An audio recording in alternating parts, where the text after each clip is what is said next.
Why do you want to be president of the United States? Because as a soldier, I know the cost of war. And the most important job that the president has is to be commander-in-chief. Do you think the Iraq War was worth it? No. Do you think that our...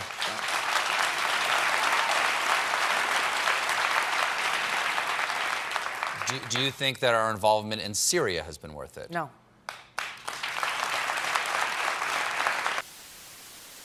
We feel for the suffering of people in these countries, and we want to be able to help them. And so many of these wars are begun and waged from a place of humanitarianism. Yeah. But the reality is, and it's a harsh reality, that there is more suffering and more loss of life and more destruction as a result of these wars, which does not serve the people in these countries, nor does it serve our interests and our security.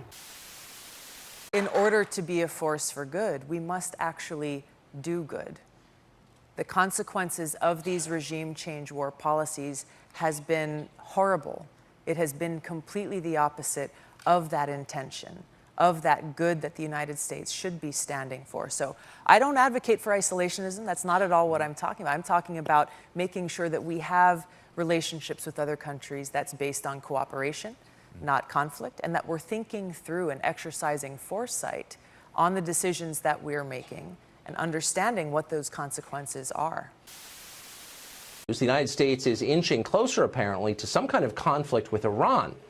This Sunday, the president tweeted this, quote, "To Iranian President Rouhani, never ever threaten the United States again or you will suffer the consequences, the likes of which few throughout history have ever suffered before. We are no longer a country that will stand for your demented words of violence and death. Be cautious!" Exclamation point. Well, the interesting thing about this tweet is what didn't happen. The press is usually quick to jump on the president's intemperate tweets.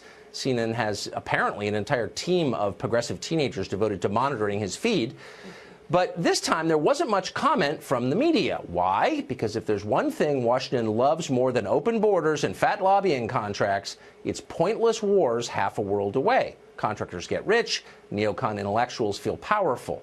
Bill Kristol, Max Boot, and Nancy Pelosi agree on one thing: war is good as long as the war does not help the United States. John Bolton finds himself in that camp. A lifelong neocon, Bolton repeatedly has called for toppling the Iranian government again and again, though tellingly he's never suggested what might replace the Iranian government once it's toppled.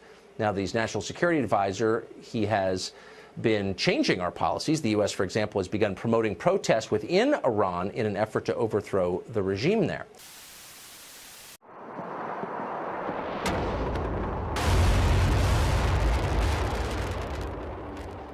President Trump promised us during his campaign to get the United States out of stupid wars. Obviously, the war in Iraq was a big, fat mistake. We should have never been in Iraq. We have destabilized the Middle East. We will stop racing to topple foreign regimes that we know nothing about.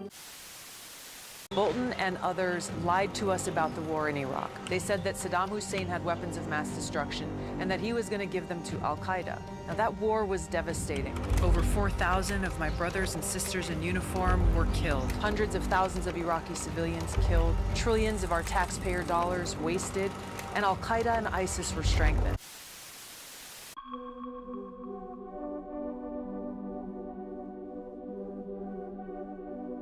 Hello.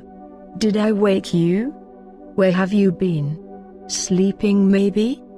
Time to stop ignoring the children crying because of our war leaders. Have you been watching the slaughter in Yemen? Have you noticed the Libyan people being sold in open markets as slaves? Do you understand what's happening? When did you stop caring? Will you do something about it or just stand there in fear? Wake up. Wake up. Wake up. Wake up, wake up, wake up, wake up, wake up, wake up, awaken.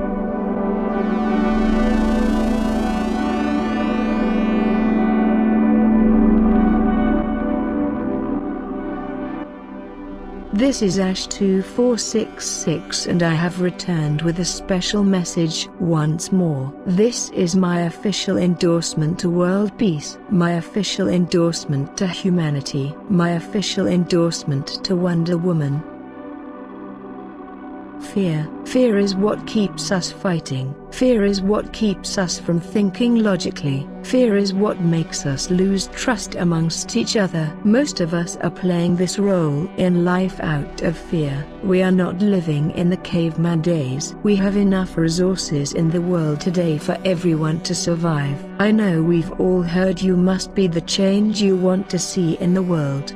But the problem is, you don't really believe you can change. Begin by acknowledging that we are all in this planet together and alone. Begin by admitting that this fact also makes you feel scared. But wouldn't it be life-changing if we finally start to make that shift in consciousness? You must get out of your own way. Leave that mindset of scarcity behind. If there is a will, there is a way.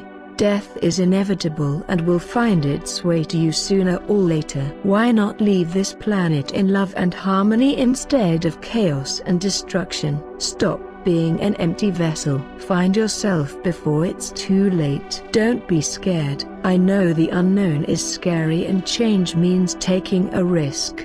But this time, go with your heart and do what's right. Let's elect a leader that wants to end the bloodshed. She can't do it alone. We must mobilize with her and show the world there is still hope left for peace. As long as you listen to the outside voices over the television or radio, you will continue to obey your master. Stop the noise. Stop the voices. Observe your thoughts. Dig deep within yourself. Find the one that never dies. Find the one listening to this video. It's sleeping. Wake them up. You have the power. Do it now. Do it now. Now is the only time to wake up. Until next time, don't give up. Stay focused and find your inner child.